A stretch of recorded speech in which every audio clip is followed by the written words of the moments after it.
चव्हाण रवींद्र वसंतराव।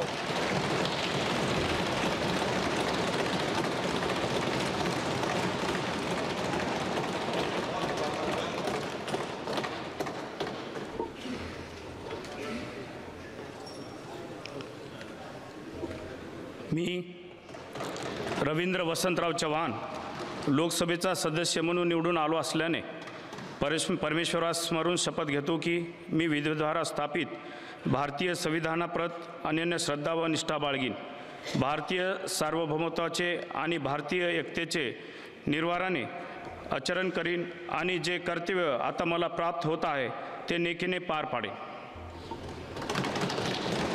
जय हिंद, जय महाराष्ट्र, जय संविधान।